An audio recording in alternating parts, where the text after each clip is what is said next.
Education,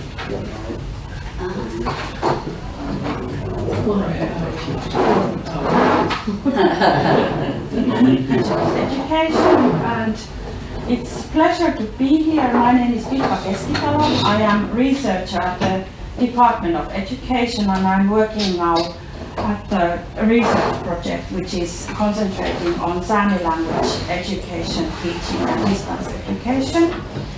And this seminar is organized by Teacher Thematic Network, and we have got also guests here. And our seminar speakers are coming from Australia, Canada and Denmark, and we have got Professor Karen Trimmer from University of Southern Queensland, Australia here, and Deborah Hovan at the University, Canada here, and then we have got shall I say Associate Professor Benedicte Brinker from University of Copenhagen, and warmly welcome here. And first we have got these expert lectures about Indigenous education issues. Karen and Deborah are going to speak about supervision and postgraduate studies in Indigenous education perspective. And Benedicte is going to talk about her late research in Greenlandic education context. Yeah. Should we first take like a cup of coffee? Yes. Here and then yes, and then you can, yes, you can proceed then. And finally we have got then that book publishing, and Janette has organized also here some drinks, so we have got celebration finally then in the end of this process. So warmly welcome, and also I want to say hello also there for the video recording. So let's start in a second, and let's take first coffee. So warmly welcome everyone. Thank you. Thank you. Let's go and take coffee.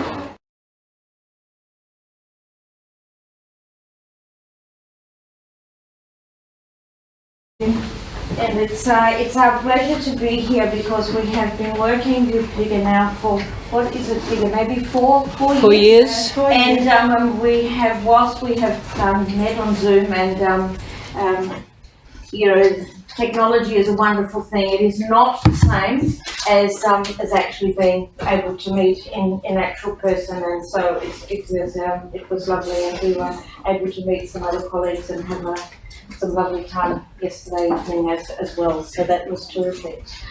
So I'm Karen Trimmer, and I'm from the University of Southern Queensland, and we're going to start by just placing ourselves so you know a little bit about us.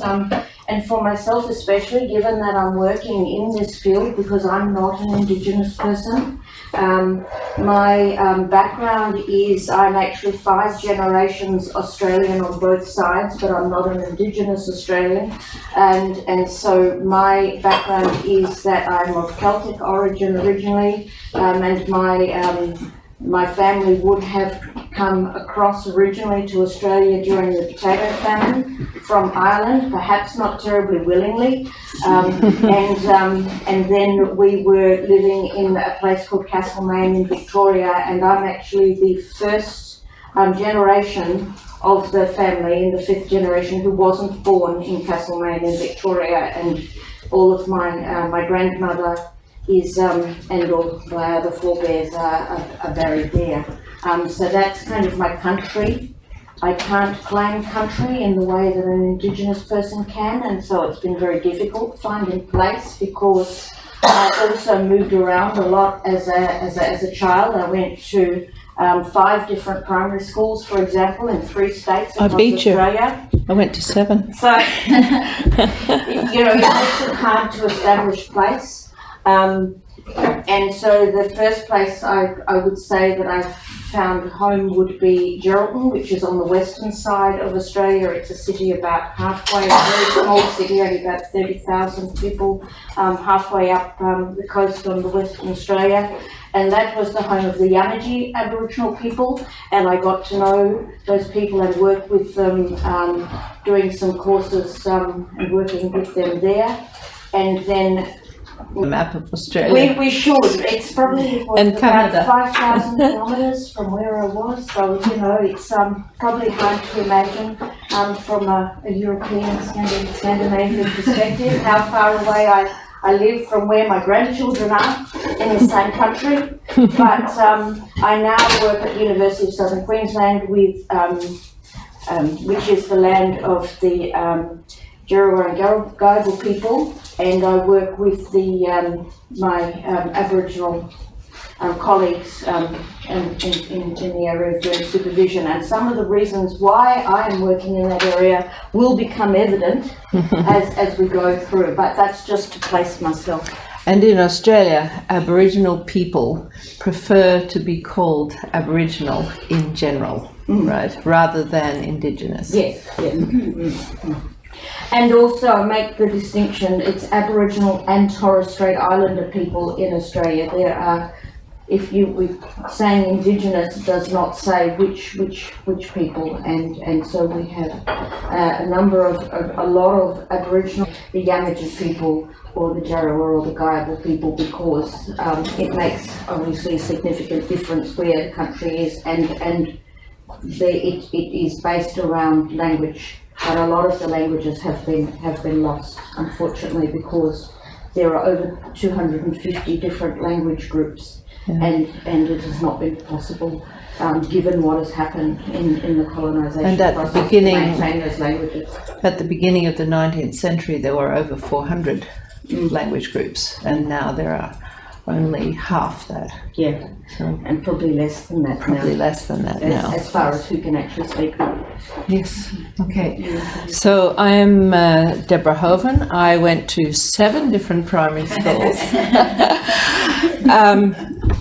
and not all in Australia. I was born in Australia, but both of my parents were immigrants to Australia. My father, my mother's from German heritage. Ich kann Deutsch sprechen. And my father is very mixed heritage, predominantly Indonesian, and also Dutch, and also some Portuguese. And so our home place is around a little, now very big town called Bandung in Western Java. Dan saya bisa bicara pakai bahasa Indonesia, bahasa Jawa, bahasa Sunda. But my grandmother was born in Eastern Java, in the Surabaya area, and my grandfather was born in the Cirebon area, which is in Western Java. So growing up, I spoke Indonesian, I spoke Javanese, I spoke Sundanese, I spoke Dutch, I spoke German, and then I started school in Australia and had to learn English. So English is I say it's my 4th language because I don't want people to go. So, but now I live in Canada. I came to Canada in 2006, 2007, and I teach at Athabasca University. Now, Athabasca University is Canada's open university, and it means that all of our teachers and all of our students live all over Canada. About 1/3 of our students live in other countries, in the United States, in Singapore, in Taiwan, in Japan, in Namibia, in South Africa, and in Johannesburg, and we have also from Lebanon and Tunisia and Denmark, and a few other places, a couple of Australian students, a couple of students who are in New Zealand. So we never actually meet our students until graduation.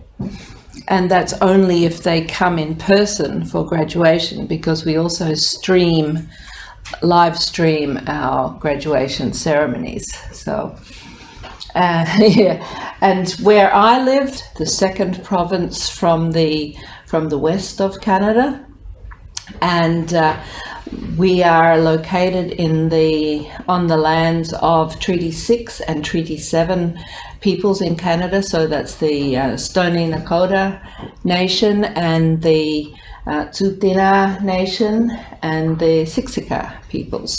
So we have 3 different Indigenous communities in Canada. They call them nations, and then they are divided into bands. So the Stoney people, for example, have 3 bands. They're Chiniki, Wesley, and Bearspaw. And that is their totem, their logo, and so that's me. Okay. You got the. So I'm in charge. Look out. So Indigenous Graduate Week, as Pigga has already pointed out, we are going to be having a book launch following this. But just to indicate that the sorts of research that we have been doing amongst the 3 of us has involved Indigenous people from a broad range. So from Australia, the Aboriginal and Torres Strait Islander people that I talked about, from Canada, the First Nation, Métis, but we've also got chapters included from Maori and from Brazil. Mm-hmm. And my first and only language is Australian, which we had a whole conversation about how wonderful that is as a dialect and not pronouncing things. So you get to pronounce this one, Deborah. Apulinga. But I just want to point out, First Nation in Canada, that term was invented. The Indigenous peoples of Canada, can be seen as three groups. The Inuit people are related across Siberia and also some in Western Scandinavia, but First Nation people are what used to be called Indians, and Métis people are descended from First Nations people who intermarried or procreated with the early French voyageurs, who were the explorers and traders, mainly for furs. And so the Métis people have their own culture. They are usually Catholic because of the early French voyageurs, but they celebrate who they are from several perspectives.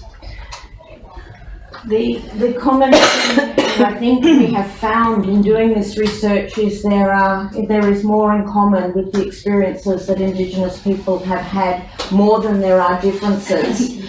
And a lot of that has been that Indigenous people, wherever throughout the world, have been the subjects of research, and people have come in to research them, and they have not had the opportunity to be being the researcher and doing the study themselves for their own communities and for their own people. And this is a really significant thing. And as a consequence, we see the need to hear the voices of those who are going on the journey of postgraduate study, because it can be a lonely journey, because there's not so many people that you can look to who have gone on the journey before, and we'll talk about some of those difficulties.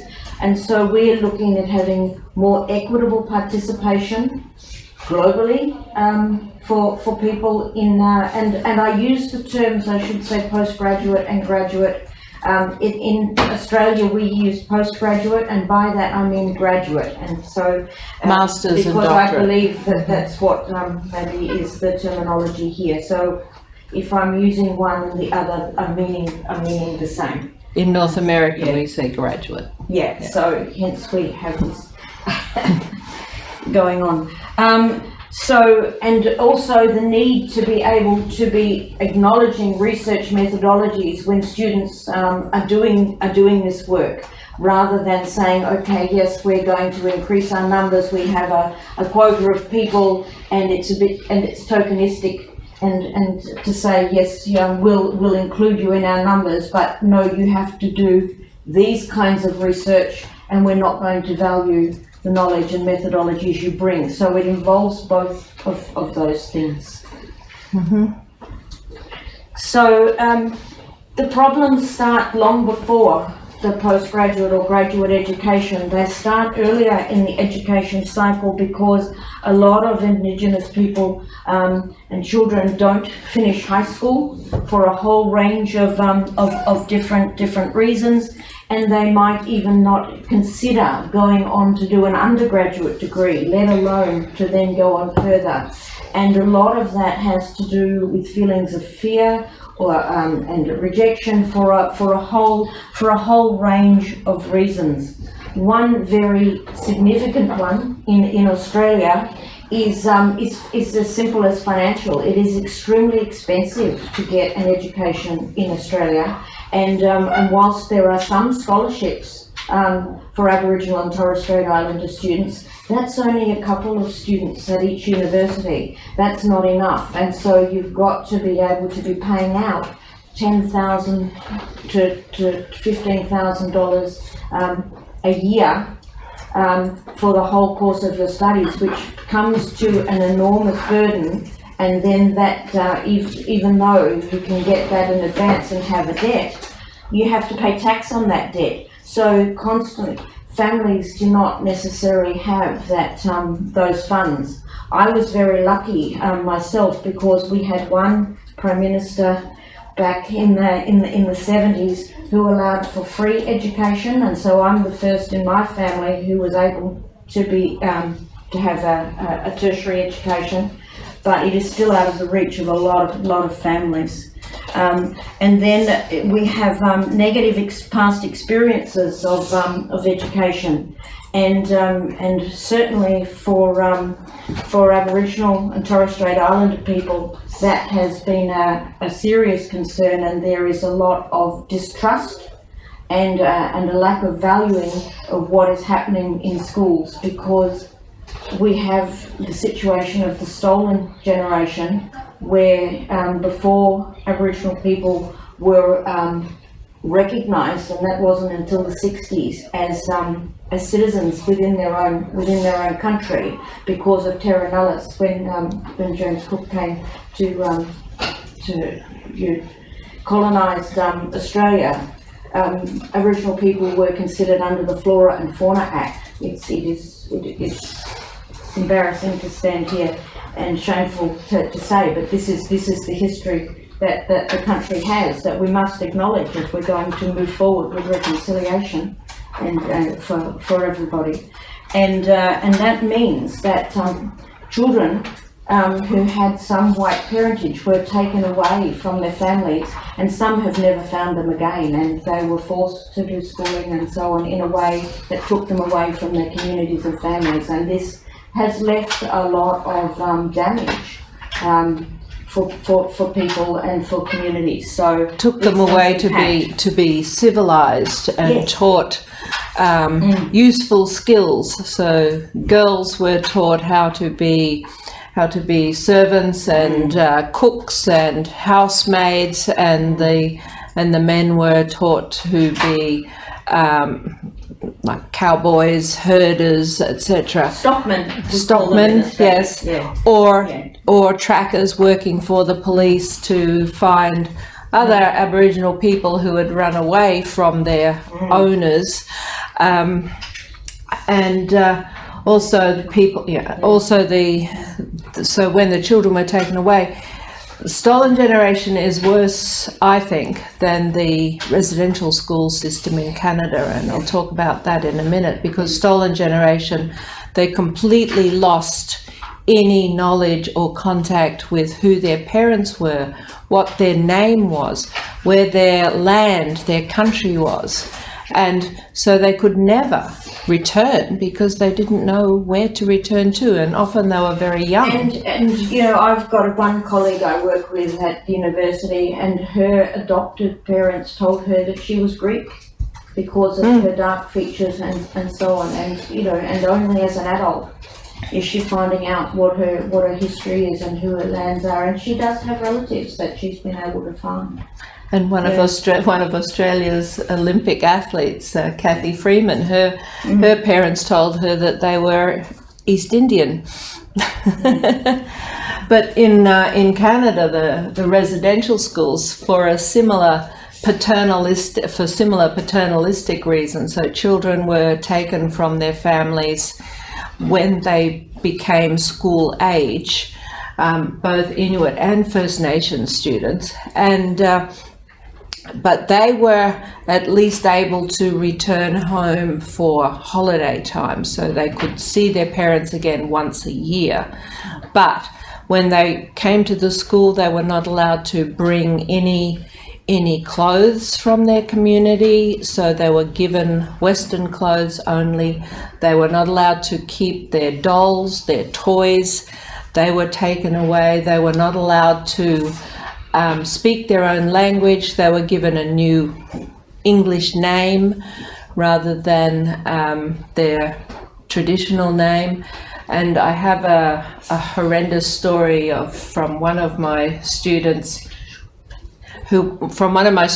whose grandmother, the nuns at the Catholic residential school, sewed her lips together because she spoke her own language. So,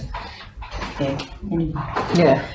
So Doing a doctorate is a very big thing to take on, and there are many challenges for anybody who takes on a doctorate, regardless of what their background or where they're from. There are many challenges that have to be overcome. Certainly, you know, at my university, most of our doctoral candidates are mature age. This is something that they've come to later in life, and as a consequence of that, many of them have family and other life commitments. Some of them work full-time as well. Certainly I worked full-time while I did mine with 3 children, you know, so as a single parent. So, you know, I can identify with some of these things as well. So you've got to negotiate all of those different roles as a parent, as a community member, with your extended family and other commitments. As Pigga is doing today. Yes, as Pigga is here is a perfect example of how we manage, because we have to manage these things to be able to do all of this. This can be a real cognitive and emotional battle for many students who find that it just weighs them down and they just can't find their way through this. I mean, and as I say, I personally experienced the same thing, and people will give you very friendly and helpful advice. Your family, your friends, your colleagues, give it up. You've got to give something up because you're doing too much. But if it's the one thing that you're doing for yourself, because you have to pay your mortgage or your rent or whatever and feed your children, so you have to work, you have to do the family thing, you have to look after those, you have to do the things for the community, you have these commitments. It is a lot of pressure on students. So for Indigenous students, Can I talk about some of these? Yes, please. Yeah. Okay. Yes. So what we often find for Indigenous students, they have all of those previous complications in their lives, but then also finding academics or faculty with a doctorate who can supervise them is always a battle. For example, I have 17 doctoral students because they all gravitate to me because they know that I identify. And then when it comes to supervision, how do Indigenous faculty are usually overloaded, and then also there's the university requirements that the supervisor, and it's different at different universities. At my university, we put the guidelines into place that to be the main supervisor of a student, a person has to, first of all, have a doctorate. That's another issue. But also have supervised on a committee, supervised a student to completion, so that they have that mentoring process. But I think that's the same at my university, but even just within the last month, I have had what I will call a win in that respect, because I currently have 24 students at master's and doctoral level, and some of them are in professional studies areas, and I'm having a win there that I can then move on, because sometimes the specialist in the area does not have a doctorate, but the way that the policy is stated, and I worked in government for 17 years before I became an academic, so I can play that game. The way the policy is stated and the regulation is stated, you must have 2 supervisors who are doctorally qualified and who have, one of whom is the principal supervisor who has had other students who have come to graduation.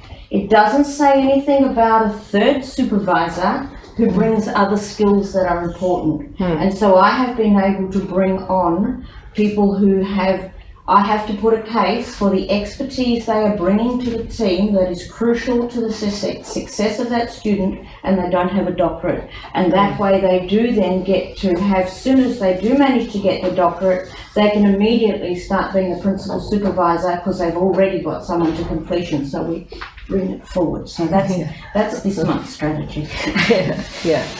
And also Indigenous students typically experience higher dropout rates because of those reasons, but also family and community commitments when they are required to take time off and spend time away and participate in community events, sometimes for weeks or months at a time. So, for example, in among First Nations and Inuit people in Canada, in summer it's berry picking and it's fishing and it's hunting. So they have to go. They are usually the senior members of their families that are still able-bodied, and so they have to do that. And it's part of the culture and part of maintaining their contact with their community and their self-identity. And I guess in Australia, the key one that can take people away for maybe at a time is called sorry business. And sorry business is when there's been a death in the community, a family member, and there is a cultural expectation and responsibility that one must go back to wherever the community is that you are from, and given the size of Australia, that can be a sizable distance, to be there for the ceremony and a period of grieving, and cultural grieving, and things of that nature. That people are obliged to go to, and if that means that you miss an assignment or you miss something, well, then this is an obligation that they have. So just to look very quickly at some of the theory, because Peter called this an expert lecture, so I want you to be able to go away knowing some good references and places of, the things that might fit and help you if you're interested in this area. Yes. One of these is Dr. Paul Prinsloo's work from the University of South Africa, and he uses a socio-critical model and is looking at the sorts of boxes or labels that are put on to students or students put onto themselves. Or students put onto themselves, yes, absolutely. And often it is that. It's because of how you feel. And I know I felt the first one as an imposter. being a first in family, going to university, to feel like I don't really belong here. None of the students that I went to school with are here. I don't know anybody. Why am I here? I even had this as an academic, moving from government, all right, I'm going to play at being an academic now, and I'm loving it. But there is an element of that you don't share with anybody else, that you just carry. The other thing, the ones though that we found that Indigenous people can have, or in South Africa, they're not called Indigenous people because of course they're the majority population, but it's a lot of the same issues, is being the hero. And Figure, I'm sure that you experience this. There is an expectation. You are seen to be here on a pedestal because you are forging a way to new things, and that's great. But, and we'd be interested to have this conversation. But it can be lonely on a pedestal, and there can be a lot of expectation, and people looking and so on. And so that can be another pressure that people can have. And deviant is another one. Deviant meaning, why are you doing this? This is not something our family does. Nobody else in this culture in our community's done this. Why are you doing this? You should stop this and you should be doing this. And so there's these pressures. And I experienced that, before that. Like in my family, I'm a deviant. I am the first and only university graduate in my family still. And my family don't understand that. They don't, when they talk to me, they say things like, well, that thing that you do, and why are you doing that? And you must remember who you are. You must remember, don't feel like the other, like an outsider, even in your own family. And those roles can change. I think we can say that perhaps at different times we felt like each of these things. Yes. They're not mutually exclusive. But there's some other work that's being done in Australia in collaboration with South Africa. Okay. So what does inclusion actually mean? And in Australia and in Canada, it's the definition of inclusion is slipping. So sometimes inclusion means including everybody in education, etc., with a focus on Indigenous peoples or immigrant peoples. But it also includes people with different abilities. It also includes people who have returned to study after having left study for some years. So the term inclusion, and it also includes gender equity and gender issues, and women, and etc. So it's very awkward trying to negotiate that issue of inclusion. And so often we find money from the government, for example, that is allocated for Indigenous education and for scholarships and bursaries, etc., for Indigenous people doing further studies. But because it's under the inclusion label, it then goes to, okay, women, yes.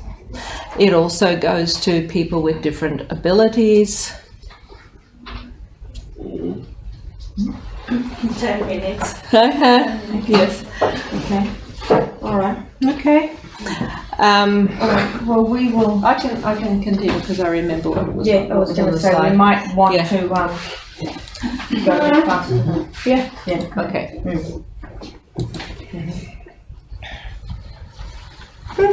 Just talk. Keep talking. Yeah. Okay. So then, also the issue of research. Research by who, for whom, with whom, and whose research agenda, and what happens with those findings and outcomes.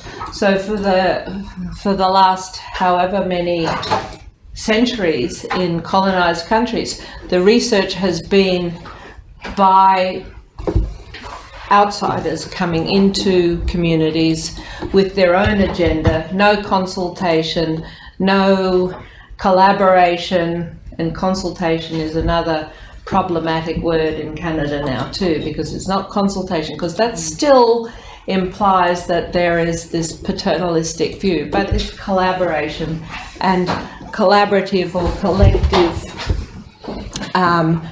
construction of the research agenda, who does what, and most importantly, what happens with the research findings. How is that brought back to the community? That's it.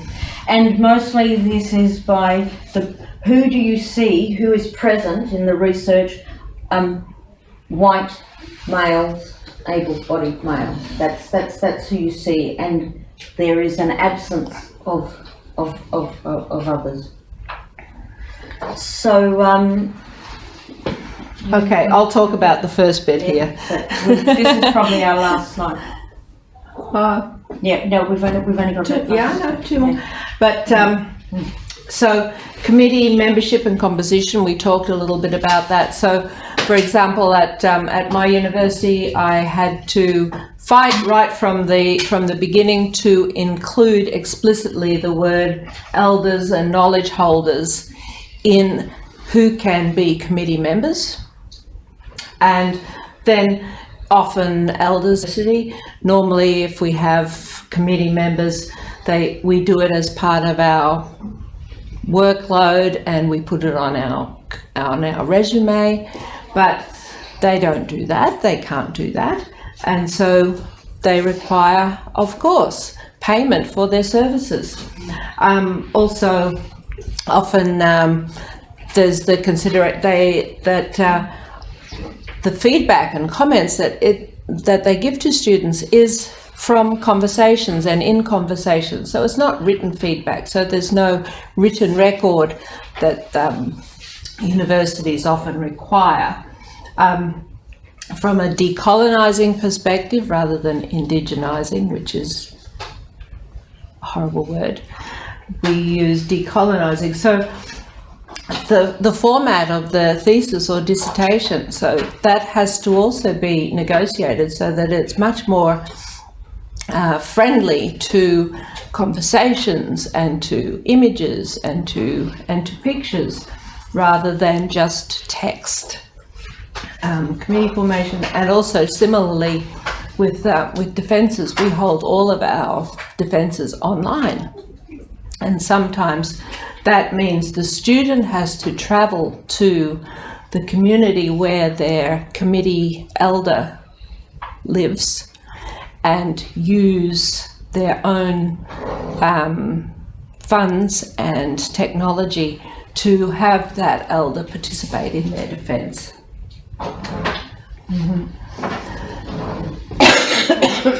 So I think we have pretty much covered that. Can I keep going? Yes. All right. So this is supervisor student. So let's just jump to the wind up here then. So moving forward, what is it that that we're hoping to do here, and continuing in this collaboration, and perhaps even extending it to include others.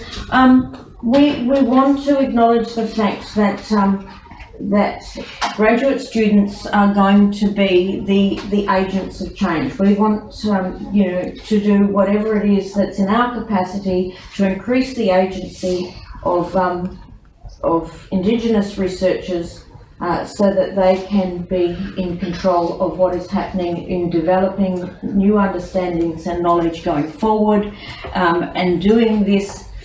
Increasing the number of graduate students is one key strategy in doing that, and that's the one that we've been concentrating on talking about today. But underlying that is a development of respect and trust, and for the histories, cultures, language, and protocols, and having some impact there. Yeah. I have a wind-up comment. Yes, well, just on the topic of protocols, for example, with with my First Nation students, we often start our conversation about the research topic with smudging. So this is all through online means. So the student at the other end has some sage and a little bowl, and they light that and waft it in my direction, and I have one at my end and I waft it in their direction towards the camera, and we have then started that process of discussion of our of the research project and the research topic. So that's one example. But on that note, I think we have run out of time. So thank you very, very much for listening to us, and we look forward to having some conversation about some of the issues that we've raised, because we could talk about this, I think, for a long time. Several hours. Yeah. Thank you very much. Thank you. I guess there's a couple of minutes to questions, so when Benedicte can continue with that. So please, questions or comments or anything. I'm a little bit curious, because I was wondering, you have this sort of broad comparative group of people from Canada, Australia, so on and so forth. So when you look at this group, I'm just wondering what is the most apparent? Is it similarities or differences? The similarities by far. I found it quite overwhelming what the similarities were, and when we haven't gone into the very specifics of the book, because we're going to do that in another session this morning, and some of that will come out more there. But I've certainly felt that, and across the research as well, when you look at the literature, which we've just touched on here, the similarities by far outweigh the differences. I feel very strongly. Yeah, one of the most significant aspects that I found in going through all the chapters, but also in my own research, is the dominance of stories. So stories are the thread that runs through all Indigenous cultures that I have encountered and that I've experienced. So my family lived from stories, and that's how we were taught as kids, was through stories and example, and that's a thread that runs bigger, yes. And that's the thread that pulls the book together. That's where the book has come from, and so we'll talk about that methodology in the next sort of presentation. But those stories are what was the purpose of the research, to gather some of those, because how can we learn more about what graduate students need and what their experiences are unless we give them a voice to tell us? Yeah. And the aspects of trust, forming relationships and taking the time to form the relationships, reciprocity, as I mentioned earlier, sharing and the communities and the people who are doing the research, and respect for what Indigenous people can bring to their graduate studies and their research projects. Very nice. Thank you so much. Next is Should we just like to 5-10 minutes just to stretch our legs a little bit and just, you know, we can. go to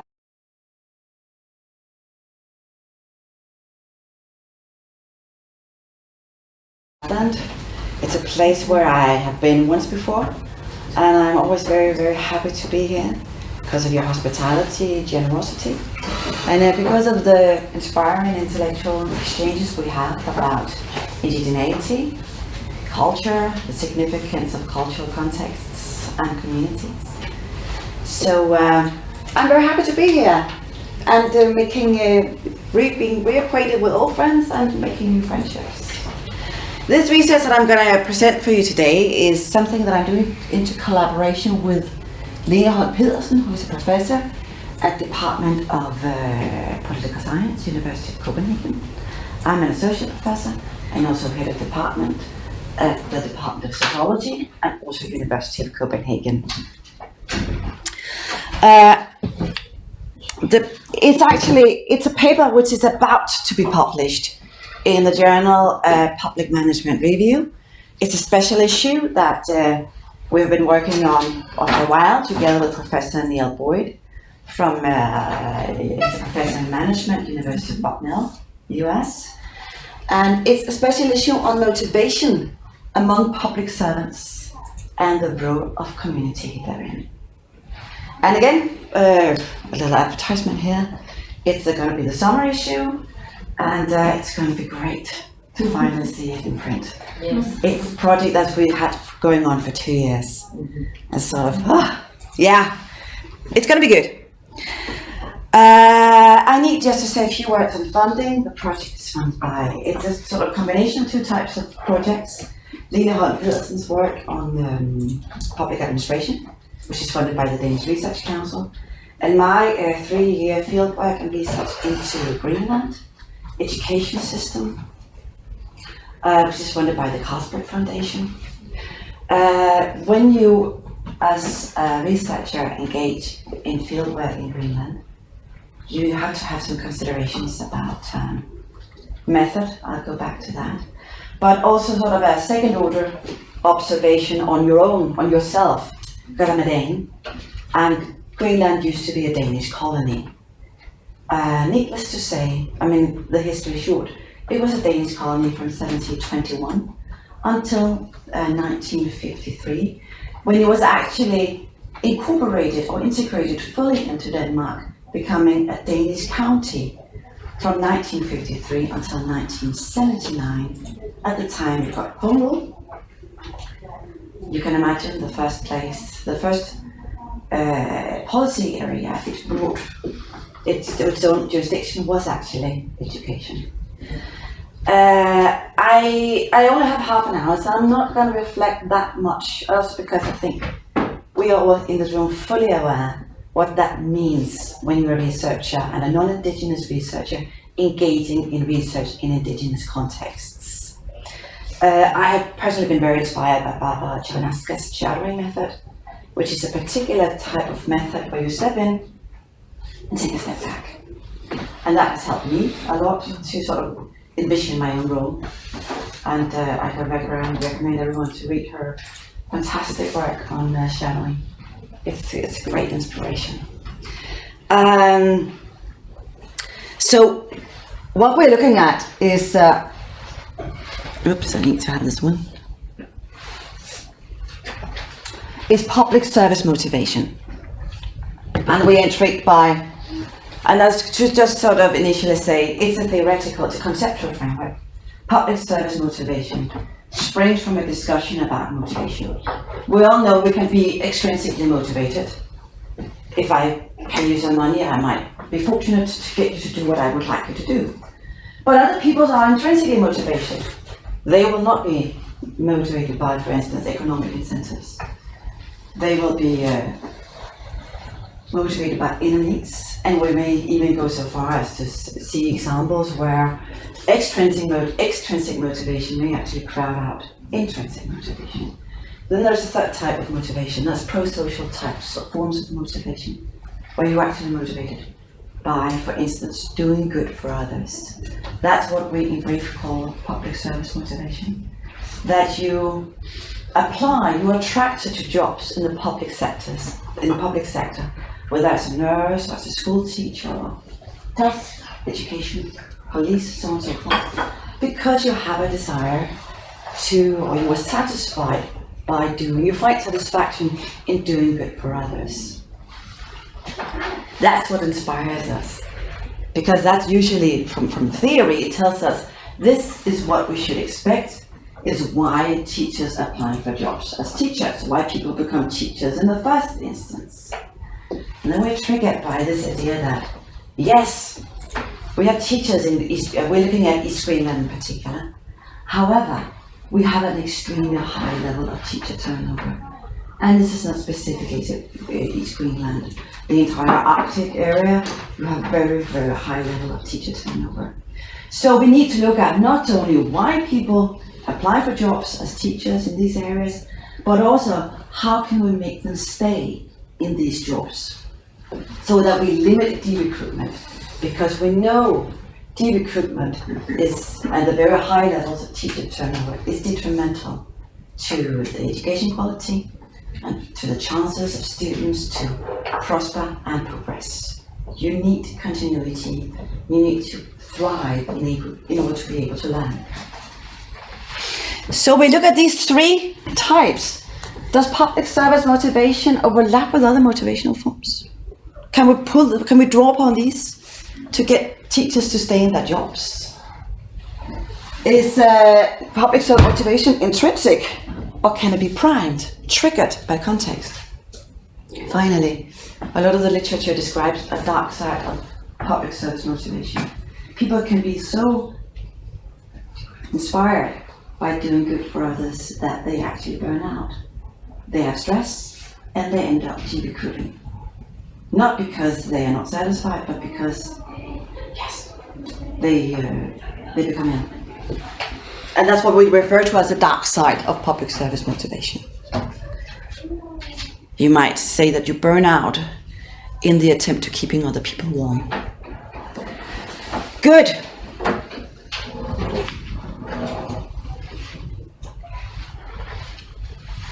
I'm just going to do this more than the time. Okay.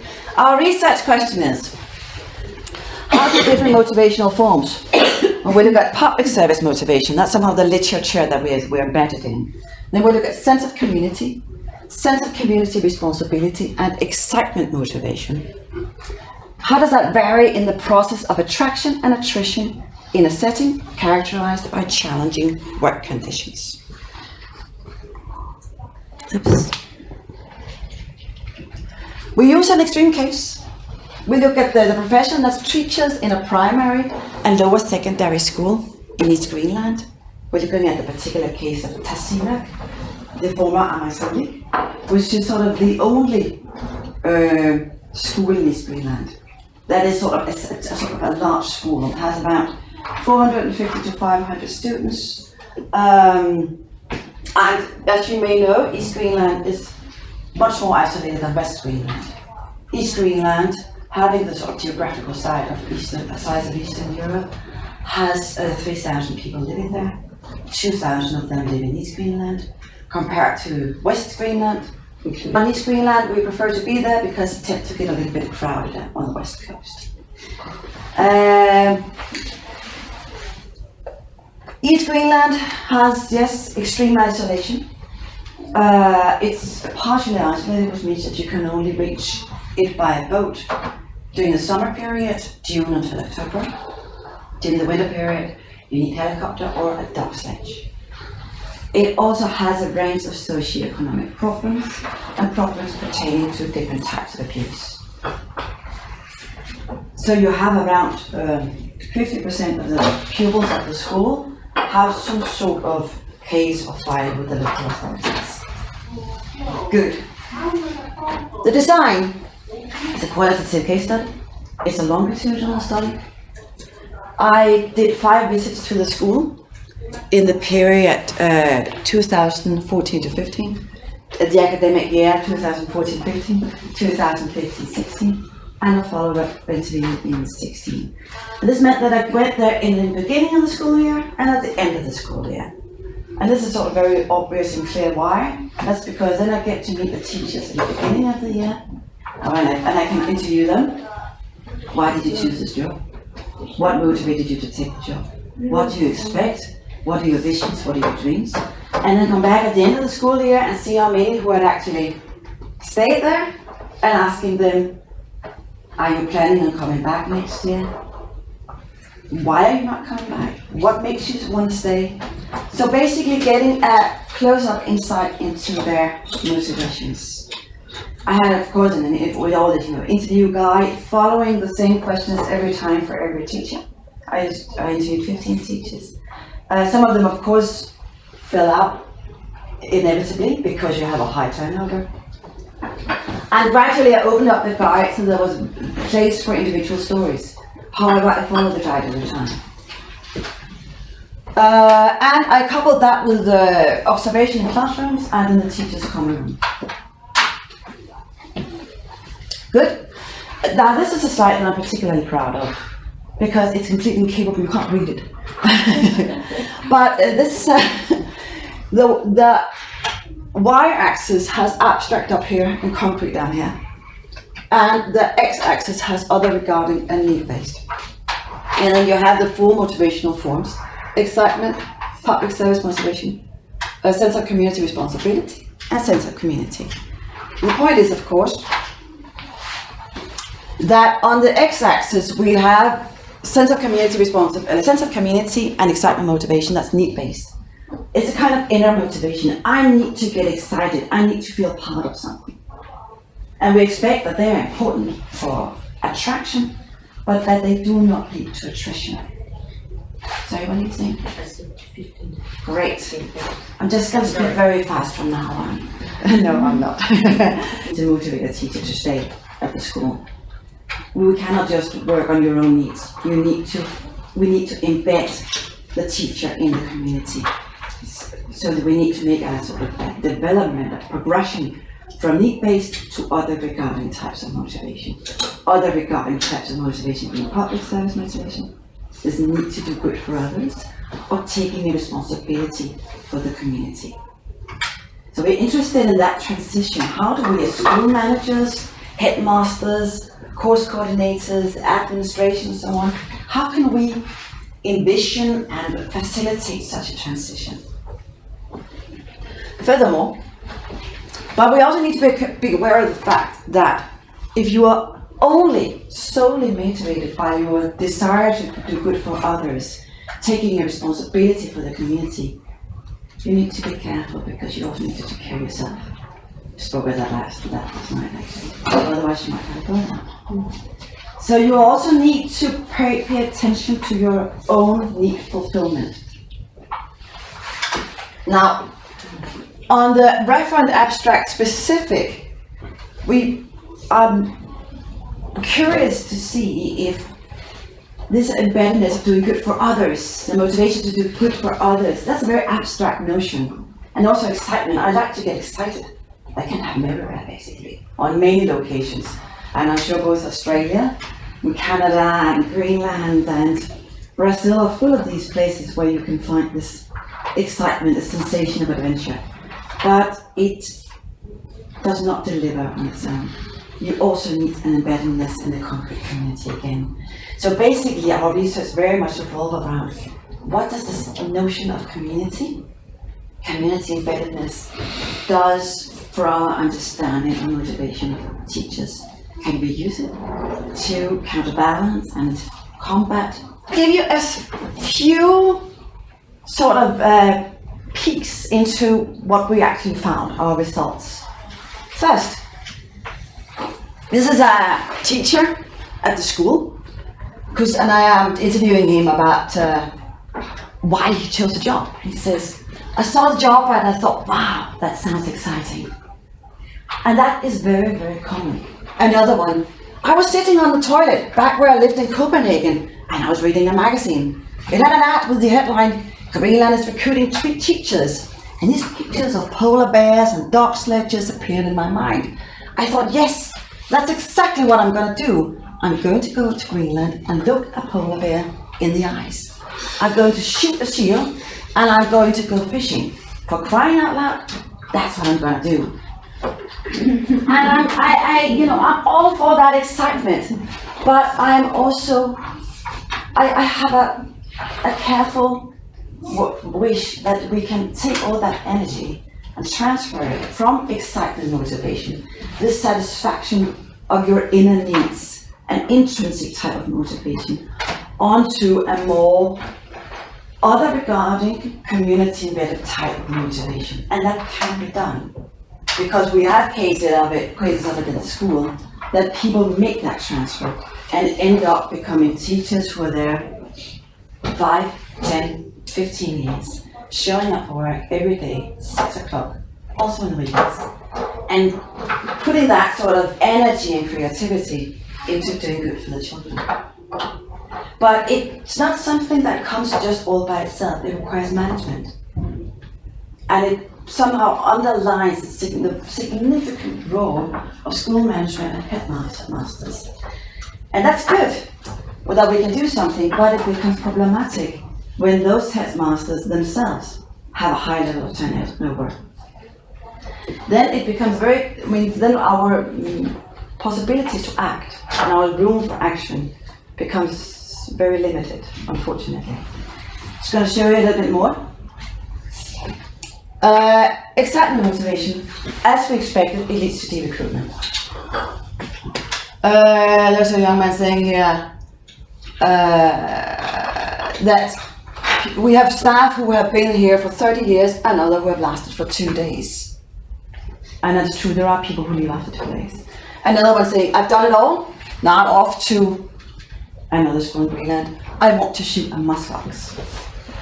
There are no muskox in East Greenland. We see this particular type of action. There's a Danish researcher called Morten Brenner who has engaged a lot and started research this particular type of motivation. We call it excitement motivation. We also see it among combat soldiers. You would expect that when Danish soldiers return from, for instance, Afghanistan, the last thing in the world they want is to go back. But that's in fact really what they want to do. Because apparently excitement works a little bit like a drug. It triggers your adrenaline, and you need more and more excitement to have that adrenaline triggered, so that when routine sets in, you go search for more excitement, new places. That's why we also refer to it as abstract rather than specific. It's not community related. It can take place in many spaces. Good. But let's also look at attrition. We find that other regarding types of motivation, that sense of community responsibility and public service motivation, it does foster attrition. There's here one, I am primarily responsible towards the children and their parents. That's community responsibility. Stability matters a lot. And it's worthwhile putting in 20 hours extra a week, I believe, without getting paid, because the children, they reward you. So there is hope, I think, and it's perfectly okay. If we're talking about primary schools, so there should be children in the room. Otherwise, it would be very strange. I ordered them specifically for this event. We have 3 findings. We see that there are overlaps between motivational forms, most notably the public service motivation, which is an abstract motivational form, and more specific types of motivation, sense of community, and sense of community responsibility. We see over time that the community context can trigger motivational forms, so that even if you're attracted by excitement motivation or a need to belong to a community, and a feeling of an absence of community belonging where you come from, these can be sort of transferred or combined with other regarding and specific types of motivation.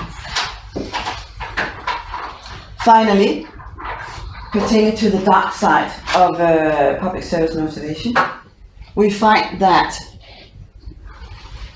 if you do a complete replacement of need-oriented to other regarding types of community, and you become very triggered by public service motivation or sense of community responsibility, then you are at high risk of burnout. If you don't have family or friends around you, you need to also look into your own needs. And as a manager, that means that you can actually, or you can at least attempt to foster community relations in order to try to prevent cases of burnout. And you can do that very simple. If you have an obvious case of burnout, let's say there is a trauma, very tragedy at the school, that should that should trigger, that should make managers consider, how do I work with my employees in a way so that there are communities, groups of people, clubs who pick up each other. It's not difficult, but it's also very much about doing it, being explicit about it, and having this type of knowledge makes tacit. No, not tacit, sorry, explicit. Exactly. So I think there is a tool here that is, at present, it could be developed more. Talk about why. And so there are measures to be made against burnout and de-recruitment. Finally, a lot of people when I present this, of course, say, is this only pertains to the case of Greenland? As I say it, this is not a case that is about research which is about Greenland. It's a research about motivation.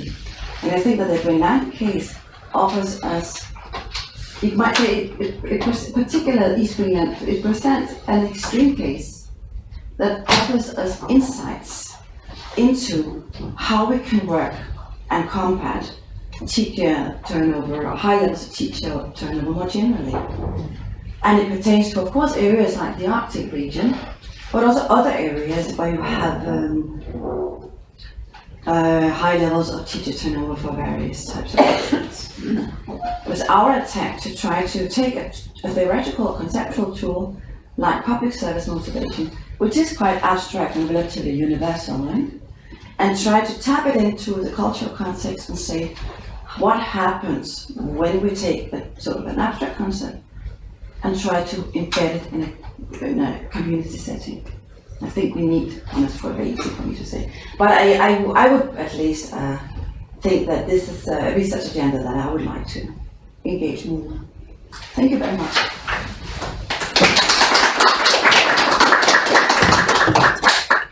Thank you so much. It was really interesting to hear about. So I guess there's some comments and questions here. Please, yes. So yes, I think you're very on the right track to thinking that this is certainly not unique to Eastern Greenland, but because I can think of several remote communities in other places, Arctic and Australia, and Indonesia, Papua New Guinea, many places where not just for reasons of distance, but because of geographical barriers or because of climate barriers or disease barriers, etc., that it's people come and people go. There's a high level of attrition, and I have a student that I mentioned to you last night who's working in Cambridge Bay, which is in the Arctic. She's non-Indigenous. She's a visible minority immigrant, and she has now been there for 8 years. And the community waited for 2 years till her first contract was renewed before they started to interact with her more supportively and more as a person, as a member of the community. So there's that other side as well. So that might be areas for future research. Yes, I think you're right. I mean, I know many of those kids in the school, they say that in the first year they don't get engaged with the teacher at all because they expect the person to leave. But then if you come back for the second year, they become so happy to see you, and they're like, wow, you came back. It's sort of sad, right? Because it says something about what expectations they have. I have also very interesting question, because you mentioned that many excitement or experiment, motivation, background, but what was the reality when they arrived there and they realized that there is this kind of indigenous education perspective and indigenous languages? So how they were like coping with that situation, and were they able to work with those things then? Do you have got some kind of... Yes, it depends, because many of them, I mean, what we see is that if people arrive mainly on the basis of excitement, if they're attracted to the job, mainly because of excitement and motivation, what happens is that they stay for if we're lucky, they stay for a school year. And that's it, basically. Then they're off again. So what you need to do in terms of sort of, as I said, colleagues and management, is that you try to tie them into various types of work communities. And it doesn't matter what that community is about. It can be a bridge club, it's chess, things like that. But excitement on its own doesn't deliver on the long run, because it diminishes as routine sets in. And that is so you need, so there is actually work to be done, both in terms of theory, how do you make the concepts, how do you make these overlaps, but also in terms of practice. How do you, on the one hand, should you actually recruit people on the basis of whatever excitement motivation? Well, sometimes, if you don't have, a lot of applicants, you don't really have a choice. You have to select them, right? You have to recruit them. But then if you do, and you spend a lot of resources having this recruitment, right, then you need to also, look at the attrition side and invest in that. Instead of just assuming that now we're here, now they're here, then they're going to figure it out by themselves. So it's a little about thinking about attraction, selection, and attrition, right? And seeing that it's basically, it's work. You have to be there, pay attention. But if you do it, it's a great source of energy. And that source of energy can be channeled into other types of motivational forms, because we have this finding. I'm sorry, I'm just going to do this. Which I think is actually almost the most important finding, that that specific community context may trigger other motivational forms to be activated. Just to make a couple of comments in the Australian context. I've got a student who's just finishing up at the moment, and she's looking at retention and attrition for school teachers, but she's actually looking in relation to to Canberra. Now, Canberra is not remote. We're not talking any particular sort of school. We're talking capital city of Australia. So this is a broad problem in Australia in the teaching profession. And the numbers that are leaving in the first 5 years of teaching is really significant in making it difficult to have a workforce across Australia.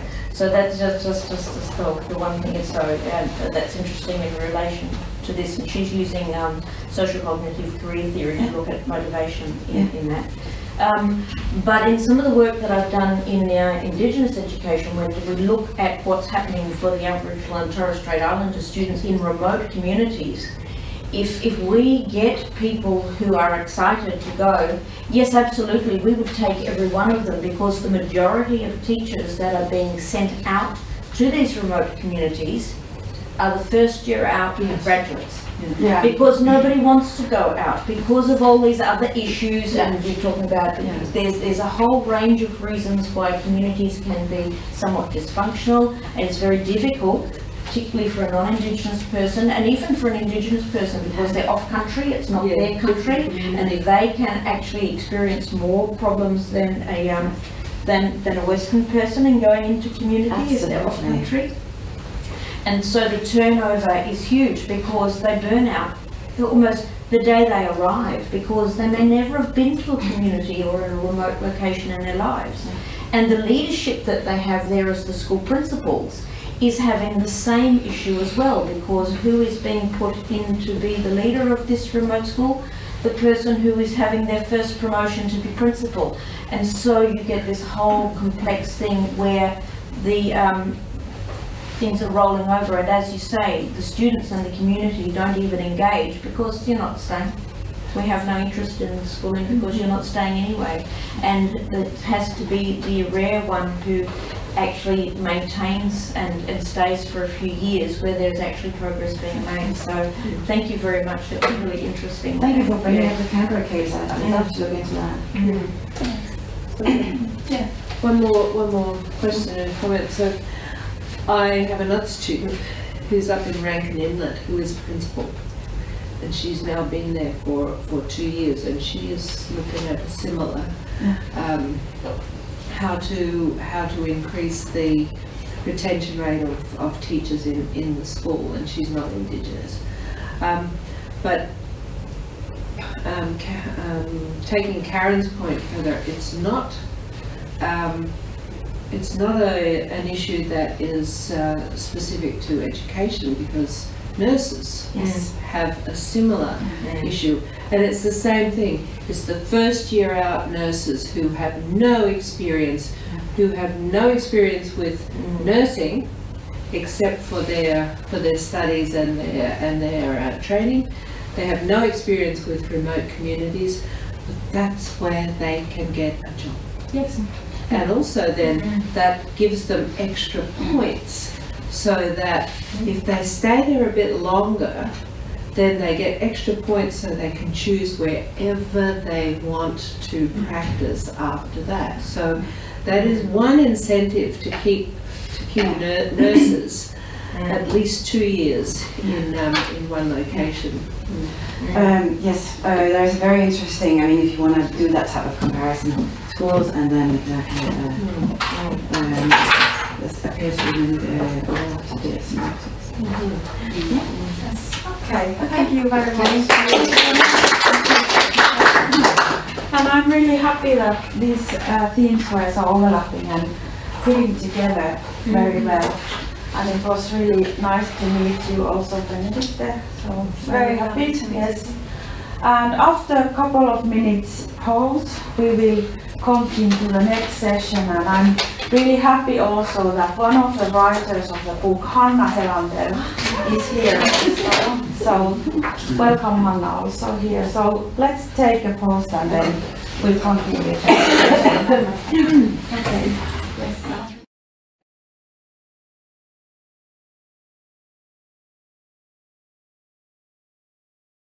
We can continue then.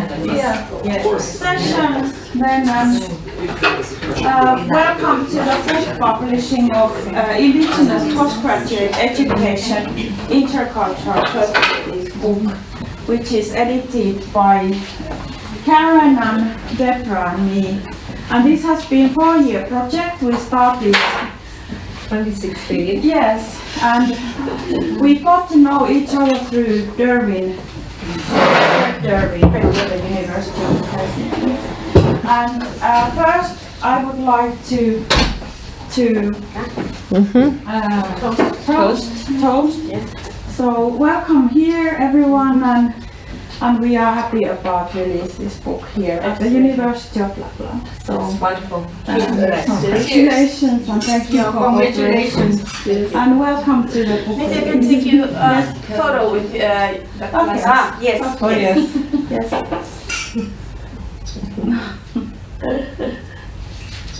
Great. Thank you so much. Yes. So we'll continue then this part. So maybe you have got something to show also there. Yes, absolutely. Uh-huh. So yes, Fred approached me about doing a book because he had a series in multicultural education across globally that he was doing. If we go to the next slide. So he was doing a series, and and you can see that it is very international, even with the series editors, because that of it is from Israel, and so they asked if I could come up with a book to put towards this. So this, I think, is the only book that's in this series to date that looks at issues around Indigenous education.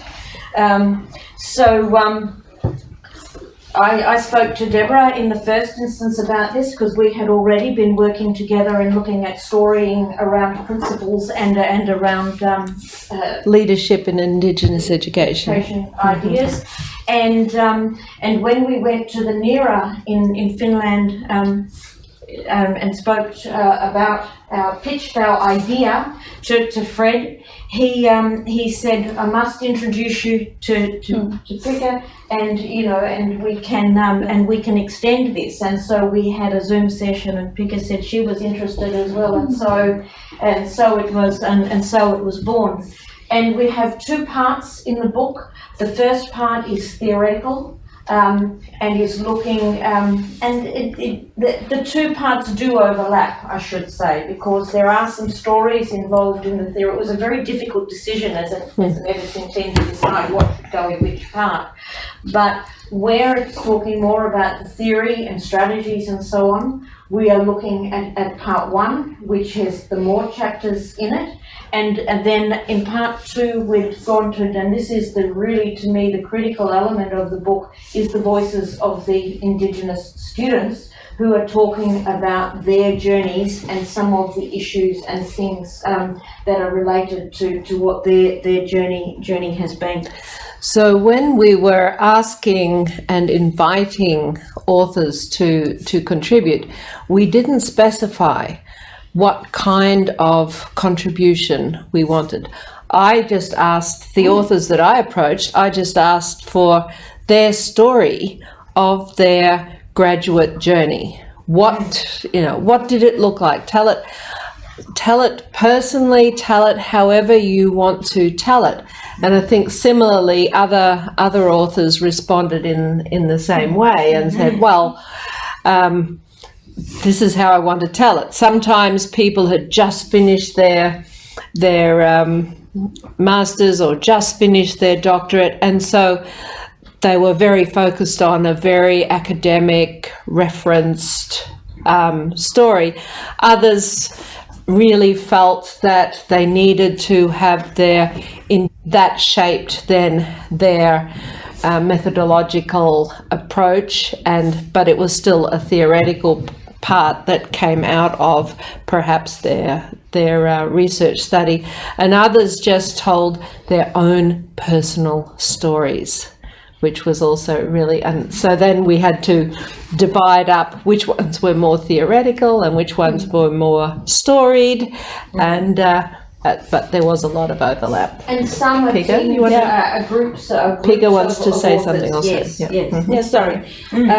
What was common here then, that we can read really nice narrative stories about becoming and working as Indigenous scholar, and trying to solve out every kind of problems that you already mentioned in the first section of this seminar. So there is was it 18 different kind of narratives about all over the world about becoming Indigenous scholar. So the stories are quite like powerful, and they are really working also with those motivational things like inner motivation and societal motivation, and how to cope in that tricky situation. So it is very like touching also to read those stories, because they tell really what they have felt. Yes. It's very nice. And Hanna is here also, one of the writers, Sami writers here, and she's studying at the Kielakas Institute, Oulu, but I'm by supervisor for her. So nice that you are here also, Hanna. And it's interesting, to reflect, as we were just saying, when the story is written, and then to reflect back on that journey. It's like that stepping back that you were talking about in your presentation. Yeah, and one of the other authors that, or one of the other chapters is authored by an Indigenous supervisor and her Indigenous student. And so it is more a dialogue about how they negotiated their respective roles and responsibilities to each other, to themselves, and to their communities, because they both have communities, different communities, who they are responsible to. So the methodological umbrella for the ideas of the book and the construction of the book and the prospectus or description that we send out to authors is based on participatory, appreciative approaches to research and story work, which is a term that was created by Tsola, West Coast Canadian Indigenous woman, Joanne Archibald. That's not her, that's just her English name. And also the appreciative inquiry perspective, but taking an Indigenous turn on appreciative inquiry, so that it's participatory and collaborative, consultative. I'm not going to talk about that now. Inclusive, already talked about that before, and solution focused and change focused, rather than starting with a problem statement or an issue. So we're looking at the visioning of the successes, and that, for me, that's what the main role and outcome for this book that I hope for, as you said, Pigga, to help Indigenous researchers find their voice as Indigenous researchers becoming scholars, and also to pave the way for other Indigenous researchers and other Indigenous students as they come through to also find their voice and find their path. And community embedded, as we talked about before, the reciprocity.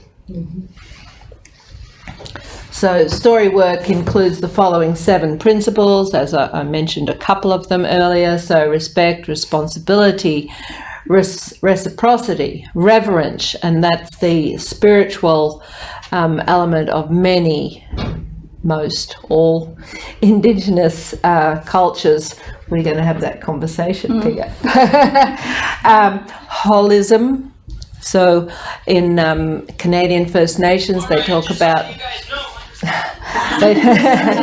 just going to let all you guys know that holism is all my relations. So in Canadian First Nation, the land, the sea, the sky, the animals, the birds, the plants, and the humans that live together in the same spaces. Interrelatedness and the synergy, so the interaction of energies and emotions and thoughts, ideas, creations, etc. And as Joanne also says, those that engage in story work soon learn that they have no control, as we found with the chapters as they came in, over the fluid nature of the story, and that they take on their own.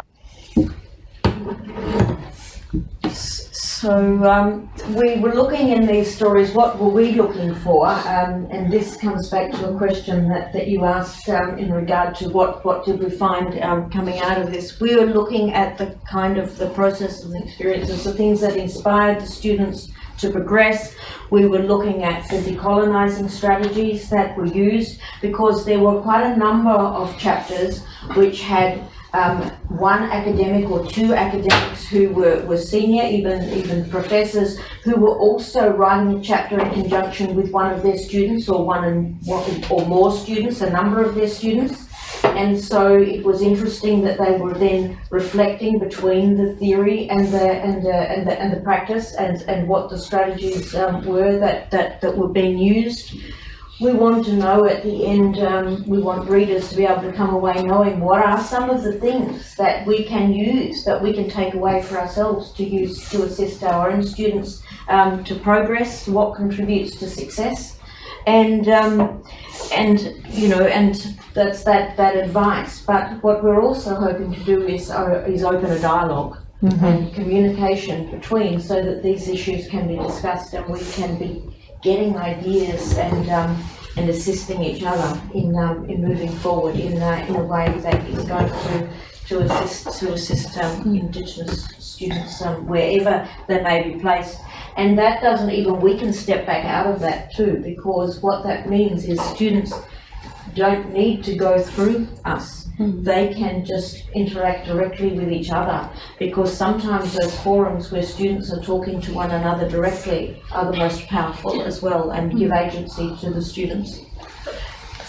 So some of the issues, and this is just a broad brushstroke overview of some of the themes that came out of the various chapters. So many, and some of these we mentioned earlier in our talk. So many Indigenous students have experienced limited schooling, or stop out, which is a term I prefer to drop out, because stop out implies that you can come back again, and many of them do.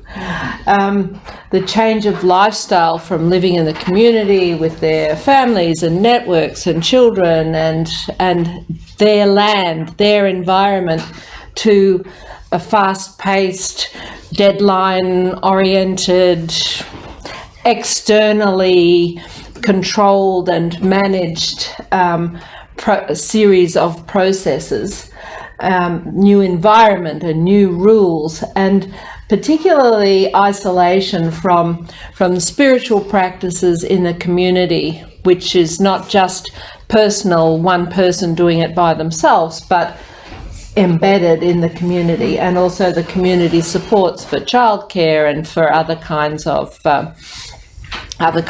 network and support. Yes, and I want to mention also, it's maybe interesting to think about this Scandinavian or Pan-Sami context here, is that the progression has also been lately, as university studies, of course, they have this old lapological research tradition, and the birth of Sami own based research started already few decades ago, but in recent 10 years different kind of Scandinavian universities have started their own Indigenous or Sami research studies program and master programs and doctoral studies, and there is even professors who are nowadays working with Indigenous or Sami studies. So we have to also remember this progression. And one very important theme was what all of the writers mentioned, that they also want that this kind of cooperation and coordinators are aware, always developing also support for doctoral students, as there are so many problems like methodological issues which concern students, that they are not always available solve out the methodological issues by themselves alone. So there were these kind of issues that writers wrote about. So for the universities, it is some kind of advice not to lose this demand to cooperate and coordinate also in this context. To broaden the methodological approaches and the protocols, So these are some of the sorts of things that we found assisted, and I think we've talked about a lot of this, so I don't think we need to these are things that came out of chapters in the book, and you can see that they reinforce things we'd already said from the literature previously. So those cultural community connections and the importance of developing trust, especially with whoever your supervisor is. Being in culturally safe environments, which means having artifacts and knowledge and connections to elders and those sorts of things that Deborah spoke about earlier, incorporating the Indigenous knowledge systems and the methodologies. And one of the authors talked about how having these things enabled him to harness his own personal energy to then go forward on what is a very difficult and long and long task. The determination and the motivation, and that requires the family networks, and it also involves some mentorship and gentle encouragement from whoever the supervisor is, whether they be Indigenous or not Indigenous. And other committee members who may be Indigenous, and other Indigenous scholars that they may. And now we're not going to read any of this, but this is just so that you can see. This is the contents page, if you like. This is the contents for the chapters that are involved in the theoretical perspectives. Dr. Kay Price, who did the forward for us, is a well-respected Aboriginal elder in Australia. So the AM is because she's been awarded acknowledgement within Australia by the Australian government for what she has contributed to education for Aboriginal and Torres Strait Islander children, and then we have, you can see, quite a range of people who have contributed, and then in part 2. We have a range of chapters where we've got the voices of students, including Hannah's chapter there, which we acknowledge, which is looking at the Sami storytelling tradition, which is exactly what we've been commenting on, is in regard to telling stories, but in relation then to traditional ways of knowledge again. Okay, so looking forward. So this is sort of acting on the recommendations from the contributors to the book and from our own research. So the need for increased support structures for Indigenous students, building capacity of graduates to support and foster more coming in. And this is a little conversation I had on the side with Caroline before. Strengthening our understanding of factors contributing to success, and again with that focus on success. So progression is key from first schooling through education systems, wherever they are and whatever they look like, and then Indigenous role models and having others travelling with them on the same journey through studies. A comprehensive orientation with an Indigenous focus to prepare students, not just input on rules and expectations, but discussions with our spouses, with our families included in this orientation. What are the implications? What are you all going to have to do? What can you all contribute to the journey of this person towards success?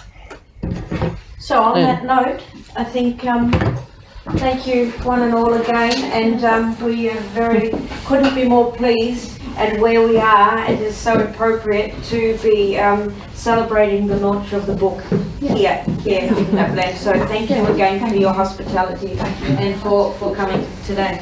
So, thank you for participating here. Thank you. Thank you so much. Good. Okay.